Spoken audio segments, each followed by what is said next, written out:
Good morning.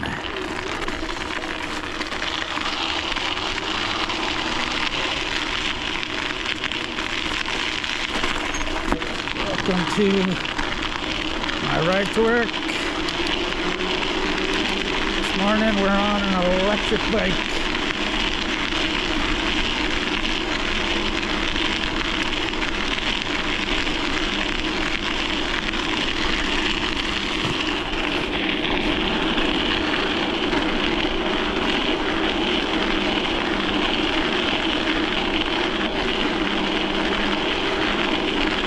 So, compared to my Winter Wonderland commuting videos, we're now dealing with almost spring-like conditions.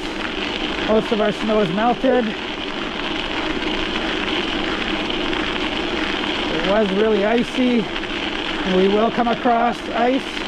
But actually, there's a ridge of ice right here.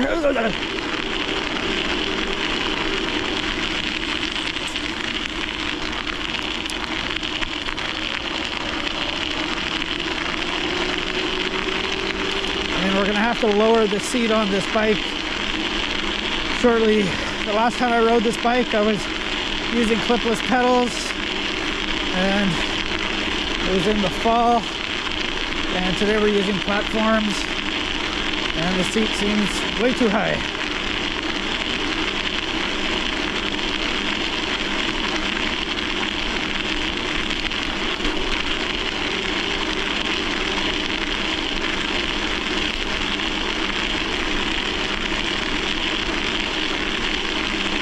So when we get to this next stop sign, we're gonna stop and lower the seat.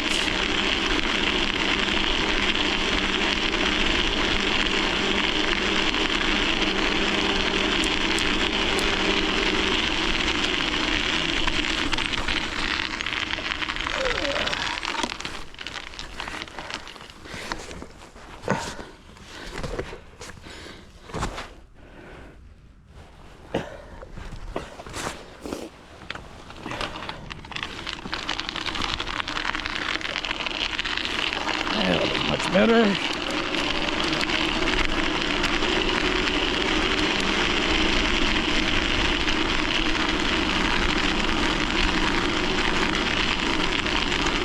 So we're riding a Gotrack CT, it's called.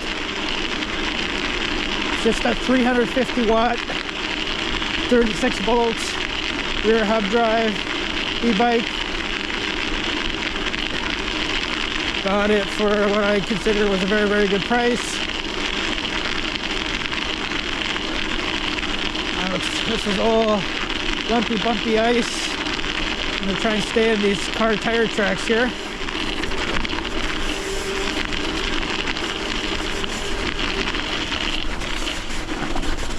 We're gonna slow down, it's too fast.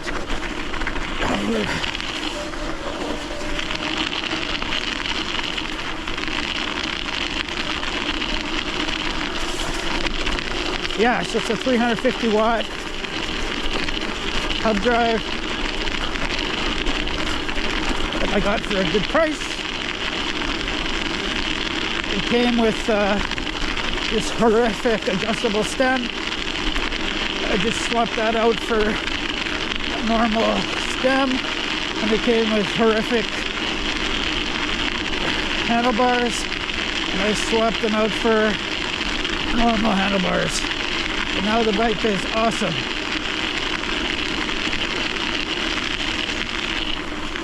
It's just a basic e-bike, no front suspension.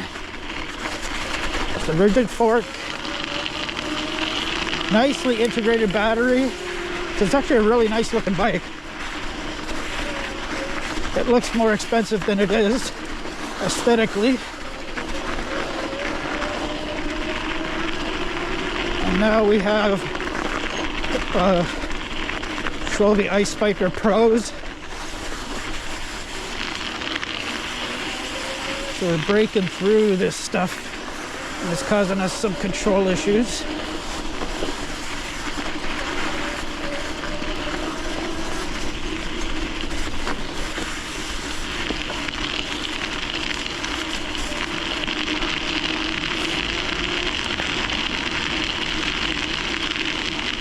It has the usual cheap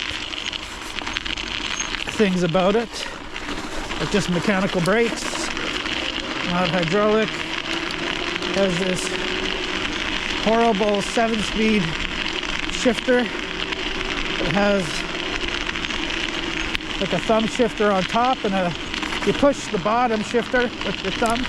You also push the top shifter with your thumb.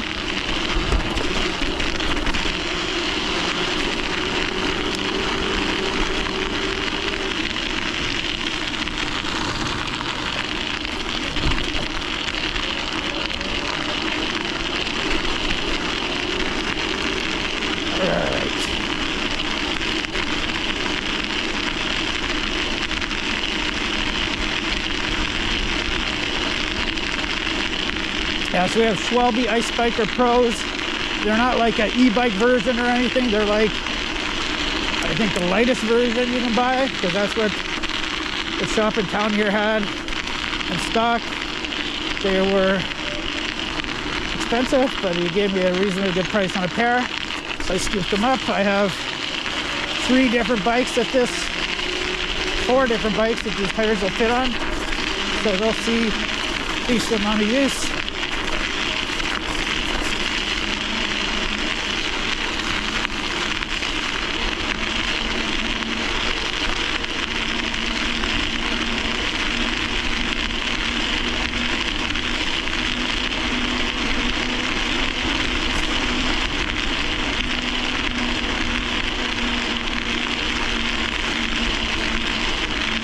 Schwalbe Ice Bikers are like the overkill studded tire. I think these things have like, I don't know, something like 400 studs.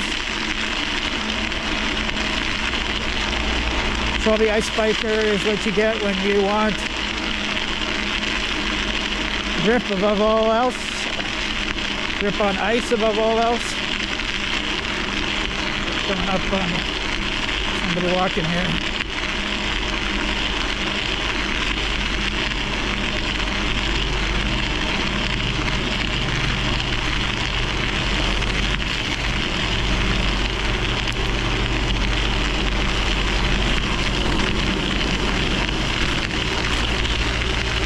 I have 45 North Nicotines, and I think 45 North Kava, is that how you pronounce that tire? And they're like a little bit of a compromise studded tire. They're not maximum grip on ice. They compromise a little bit for rolling resistance and grip on ice. They'll still save your ass.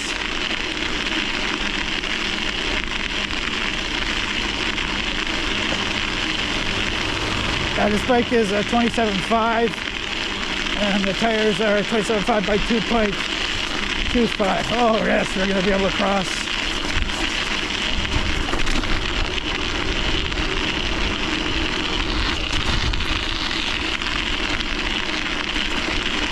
We beat that light, which is nice.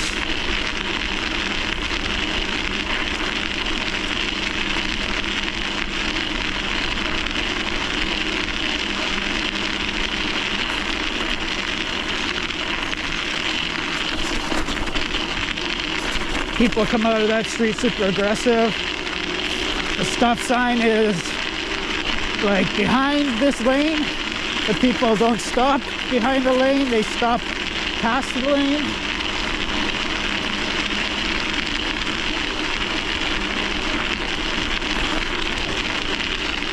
Okay, so we're gonna drop into some darkness here.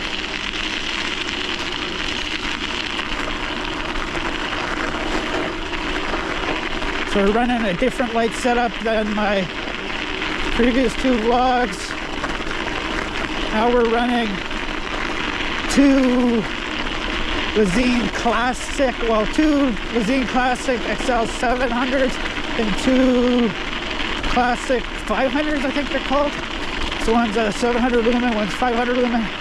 We're running the 700s at 700 and the 500s at 200. And yeah, these 700s have a good amount of light. They definitely throw further into the distance than the Lysines I had in my other video, but their battery life is bad, especially when it's colder, and it's not even really cold today, so we'll see. Say it's probably actually above freezing or hovering around freezing.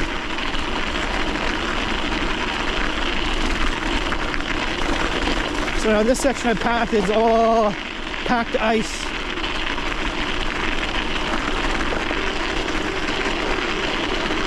Because it's hidden from the sun, so it stays icy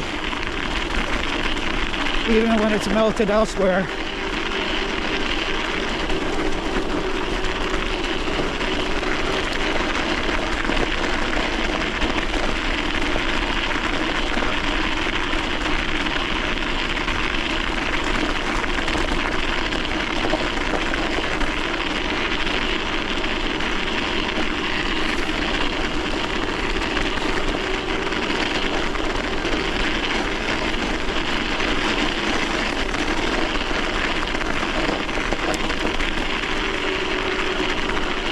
We have the bike on level 3 power assist, which is 25 kilometers an hour, which actually feels really fast because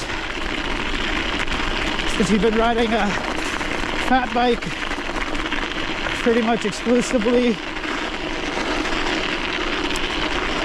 Your average speed is probably 10 kilometers an hour slower than that.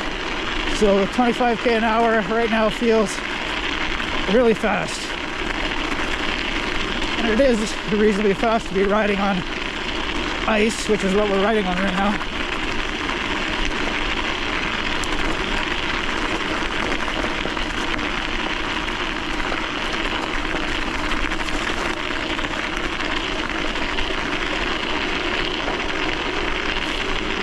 Yeah, so we had total winter wonderland conditions. I was excited about making videos, and part of the reason is that I make videos in the winter is they're aesthetically pleasing. They're beautiful to look at when you're riding with tons of snow around. But now it's getting into that spring-like feel. It's brown, more brown than white. Doesn't make for good visually appealing videos.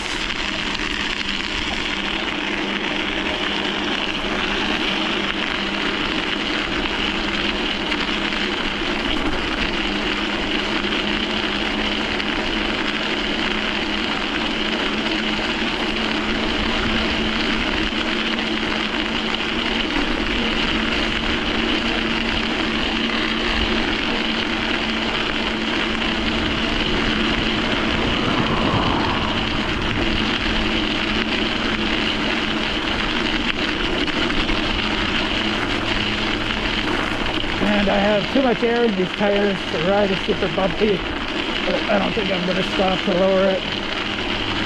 I will for the ride home.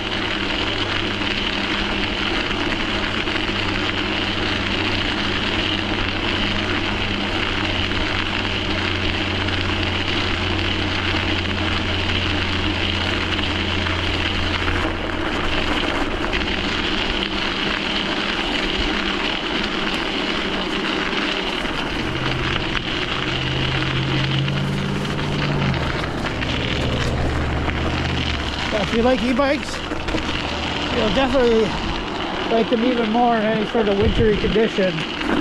They make you definitely superhuman in winter conditions.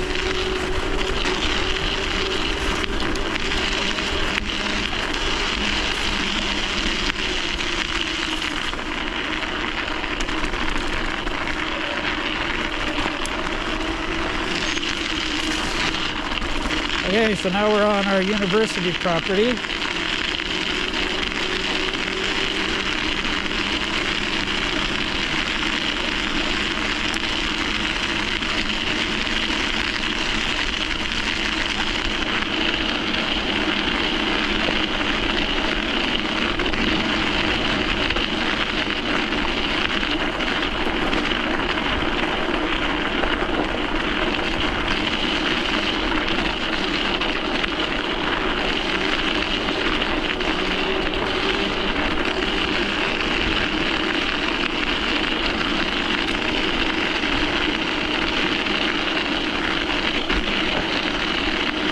have these lights, the rubber band on these lights tight enough for the 500s to falling forward.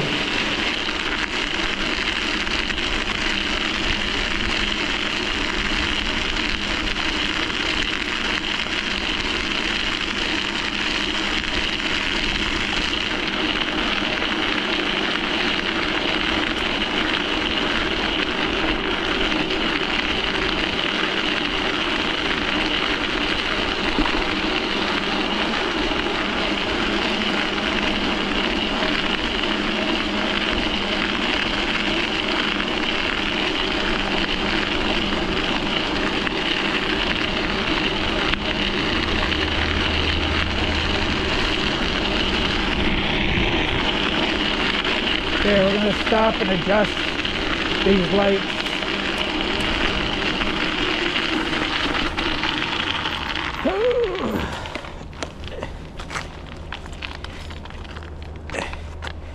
Anyways, it'll give you a chance to take a look at the Z-Bike. Gotrack City. Cheap e-bike with expensive studded tires. Okay, let's see if we can adjust these to the second rubbers. Should make them better.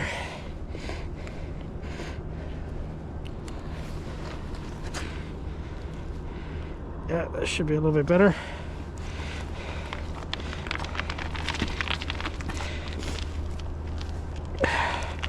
So yeah, it's just below freezing. It's minus 0.3 according to my Garmin.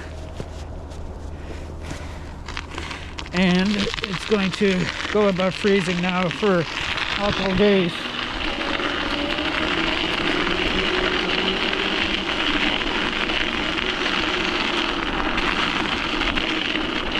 For all these great videos I was going to make, now can't really make them because the conditions aren't good. So we got a decent dump of snow, and there's no snow in the forecast. In fact, it's supposed to start raining tonight.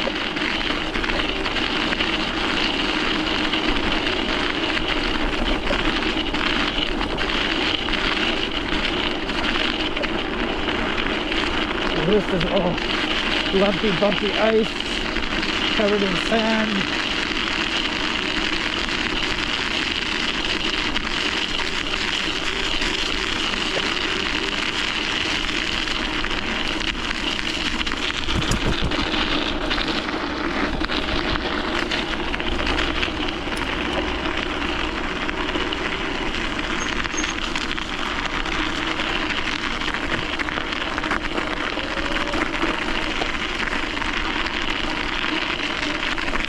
Like most cheap e-bikes, this only has a cadence sensor, so there's like a delay.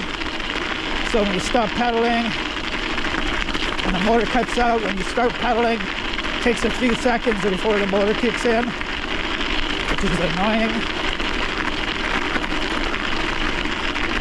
So this is packed ice trail, and it's getting bumpy now because since it's softened up during the day and people's footprints are sinking in, and now it's gotten cold enough that it's kind of frozen. It's gotten lumpy as hell.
Bumpy, lowering our tire pressure would have been nice.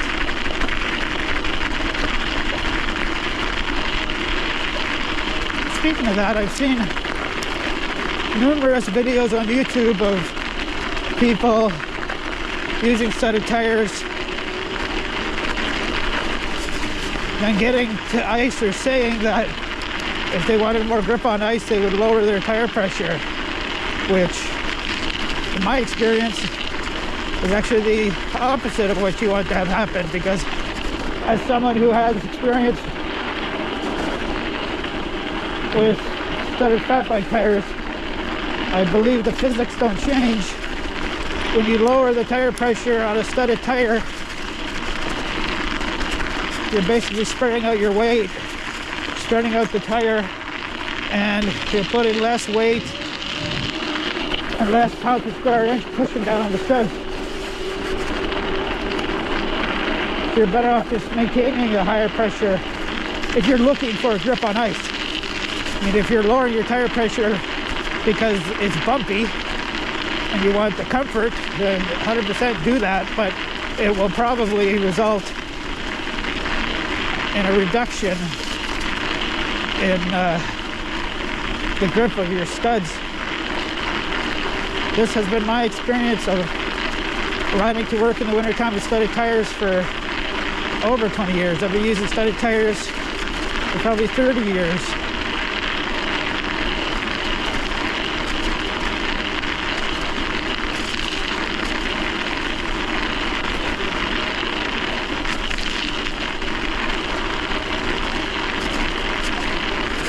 Back in the days when the only studded tires you saw at stores were the Nokia ones, and then when Schwab became on the scene, these ice bikers. I'm sure there were other brands, but Canadian distributors didn't sell tons of them.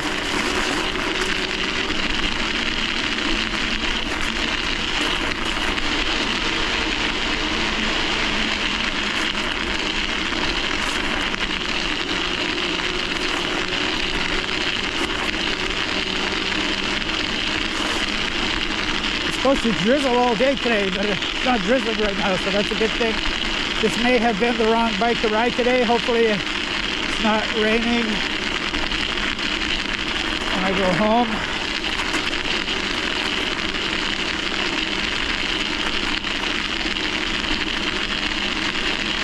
You know what, since our average speed is going to be so much higher than when we ride a fat bike, we're going to actually add distance. We're gonna add distance to our route here now.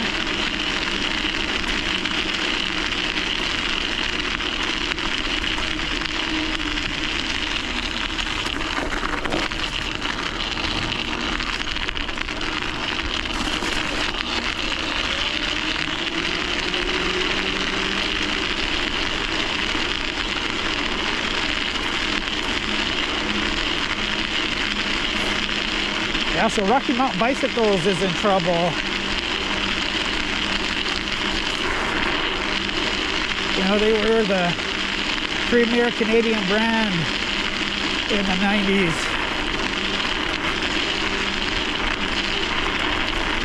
I got to ride a race on some of the nicest Rocky Mountains, the nicest Rocky Mountains from the 90s.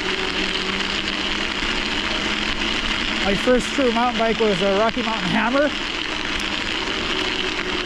And it was actually the season that I bought one. It actually came with like first gen drift shift. It wasn't owned by SRAM, it was owned standalone company. And you can use the grip shift for like a couple months, and if you didn't like it, you could switch to thumb shifters.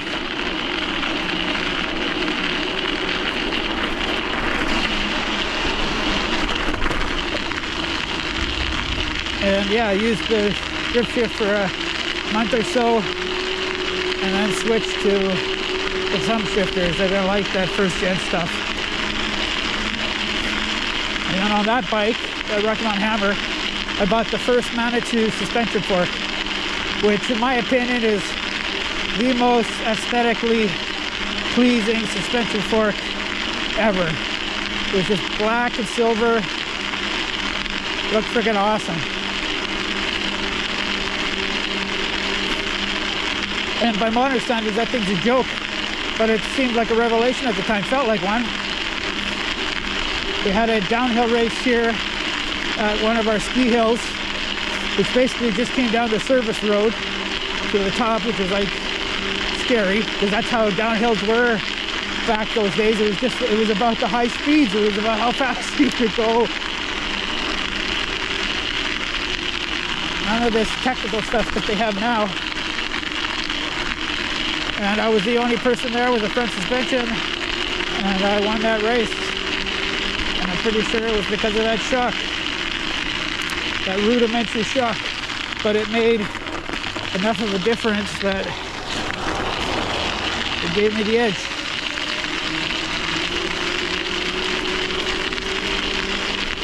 So I found a lot of the Rocky Mountain catalogs from the 1990s on the web.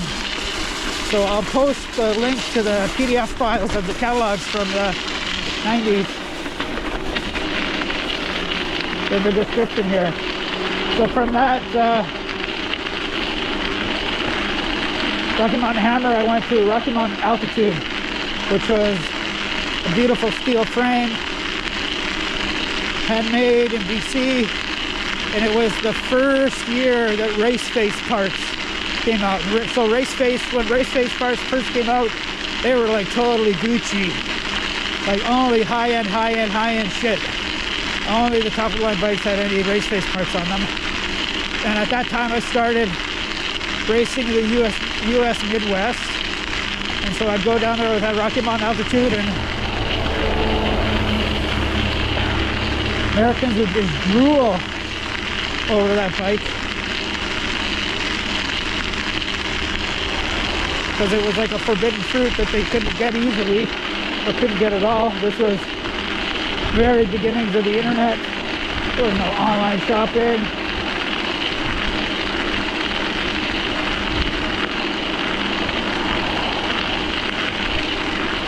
And then from there, I ended up getting an Altitude TO, and the TO stands for team only, which was like, so it was their actual race bike, and their racing team used that bike.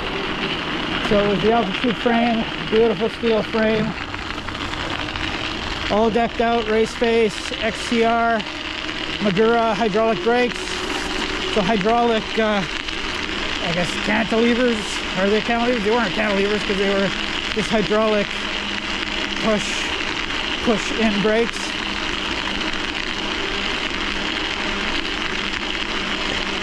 But yeah, no, you should be able to see all these bikes.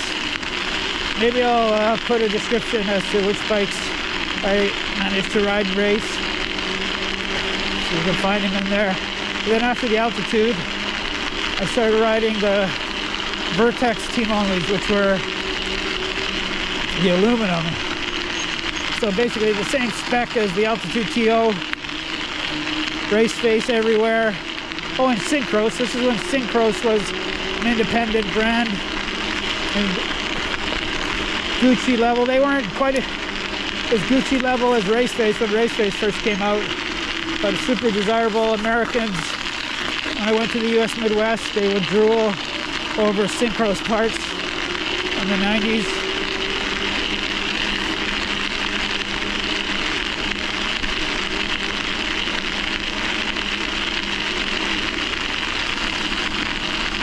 So I got a bunch of Vertex TOs. At the time I was working at a bike shop, and when I started winning races, not to brag, but I dominated the racing series here, the weeknight mountain bike races.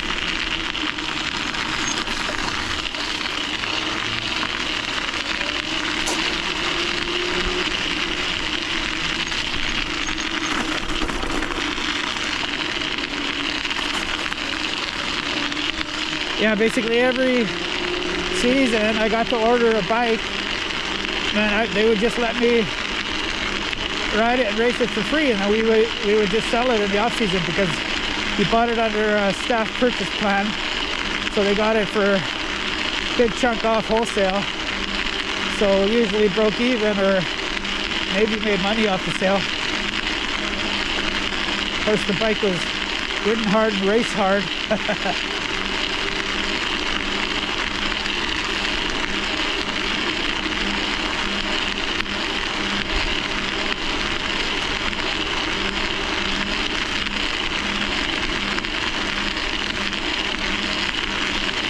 Okay, we've done 29 minutes, 45 seconds.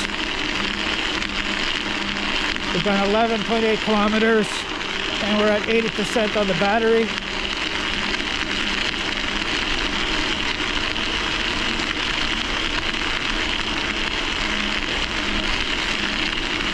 Cold temps aren't good for your range. Not that these are particularly cold. I'm sure the extra rolling resistance of the studded tires doesn't help.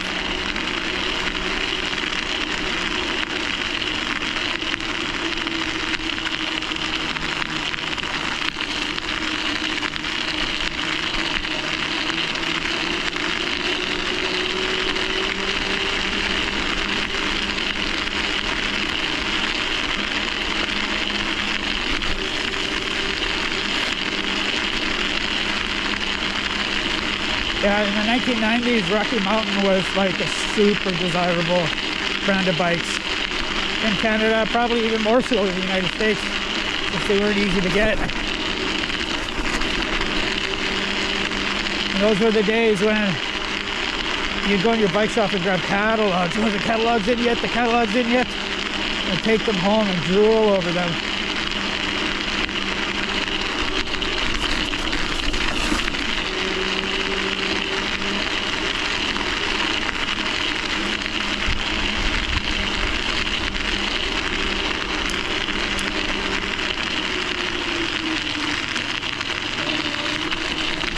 I keep forgetting this thing has a throttle. This bike also has a throttle, and it works from zero, from a standstill. Some e-bikes go, you'll get them where, in Canada anyways, the throttle won't work until the bike's going a few kilometers an hour. Is, I guess, supposed to be a safety thing, but if anything, it's dangerous to be able to use the throttle from a dead stop. Helps you get across intersections safely.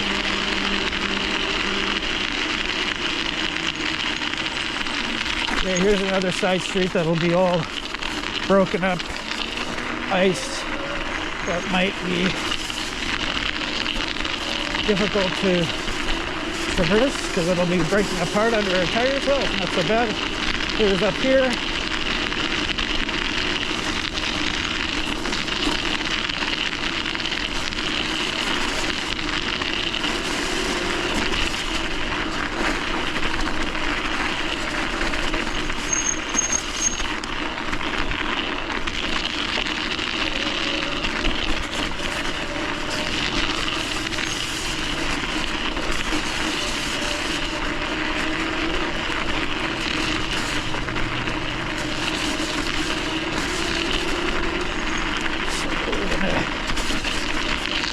I'd like to actually go down to level 2 on the pedal assist, but with winter gloves on, you can't even press the buttons.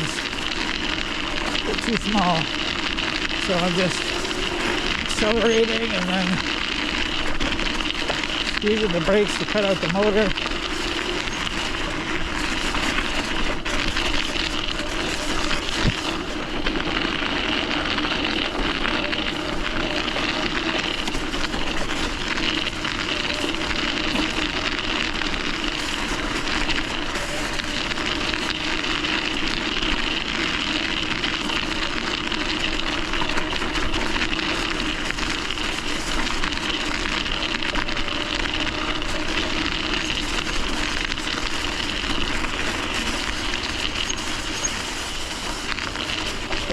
Alright.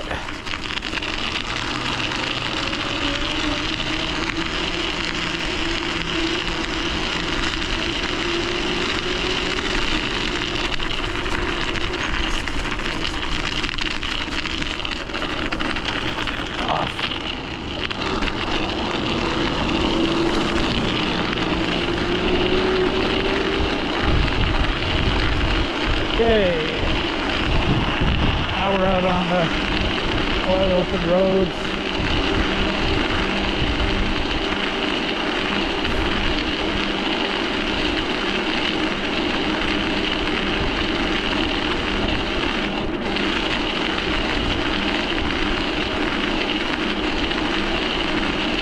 So yeah, on level 3 we're going 25, a little bit over 25 kilometers an hour, which, like I said, average speed through the winter is usually quite slow. This feels really fast, but not velocitized to it.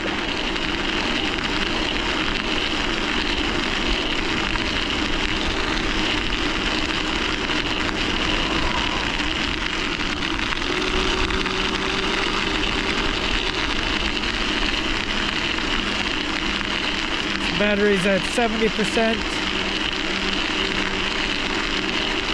So I did use this in the fall and late summer, riding back and forth from work. I did do some little bit longer rides on the way home.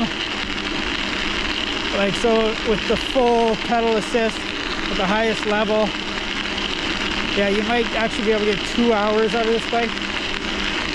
I do like hour 40, hour 45 minute rides on the way home, and I'd have like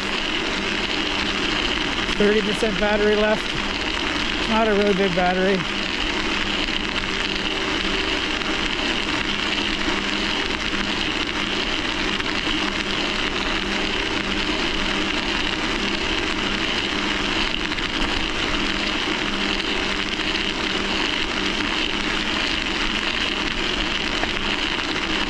Heart rate is 125 beats a minute, which is not that high, but I did nothing for like 2 days in terms of physical exercise. So always when I jump back on the bike after, you know, I'd say 48 hours of inactivity, it feels weird.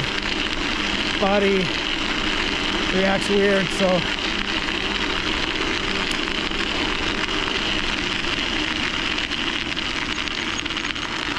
heart rate really doesn't match my perceived exertion. The other thing with the e-bike, when you're riding an e-bike below freezing, you definitely have to dress warmer because you're generating wind chill that doesn't match how hard you're going.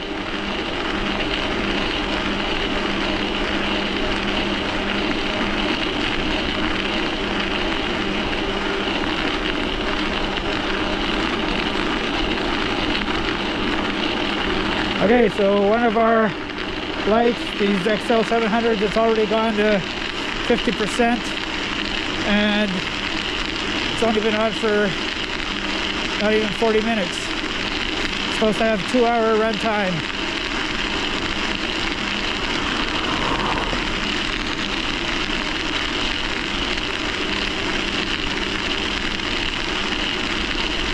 Which is fine, as long as I get an hour out of them. It's basically the longest ride to work I'll do. And then if there was tons of snow around, you wouldn't need to run them at 700. I could run them at, the next step down is 400, and it supposedly gets 4 hours of run time at 400.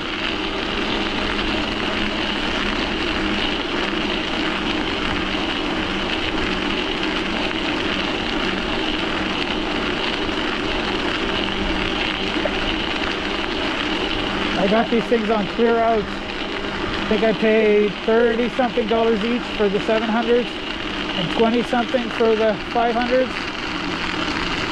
And this 700 light, I think, is almost now sells for almost $100 in Canada. So, a good deal on them. I always run at least 2 lights. If I buy a light, I buy 2 of them. Why would you just buy one? My experience, especially dark pavement, you need more than one light. Unless you're running some crazy 2,000, 3,000, 4,000 lumen light.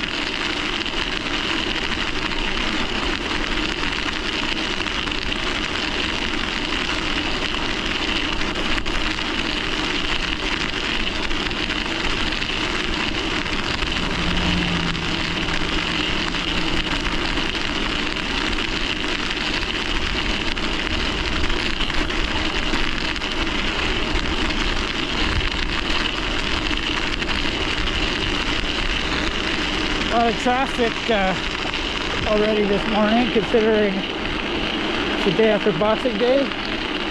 There are a lot of people have this week off work.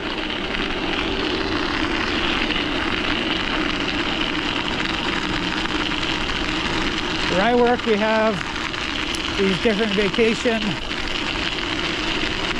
blocks. Summertime, it's done by seniority. So I'm top seniority in my classification, so I get first pick on summer vacation until I retire. But then Christmas, it goes into a rotation to try and allow everybody to occasionally get Christmas off. Of course, this is a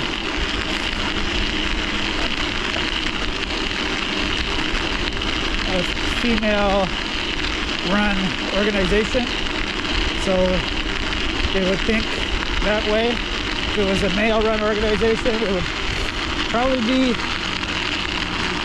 seniority 100% of the time, all the time.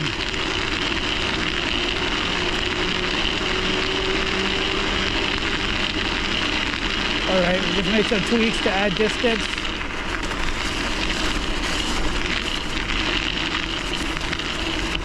And we're basically at work. Wanted to do a minimum of 40 minutes, and we're at 41.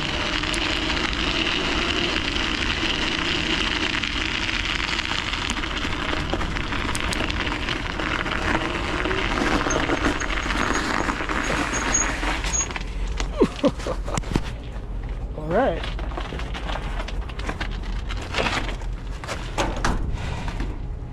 So yeah, I don't know what I'm gonna do when it comes to making videos, because riding conditions aren't fantastic. Might this weekend go do some check out some gravel roads this weekend on this bike, because they should still be solid ice this weekend. So stay tuned for more videos. Hopefully we get some snow soon so we can go back to Winter Wonderland videos. Thanks for watching. Bye.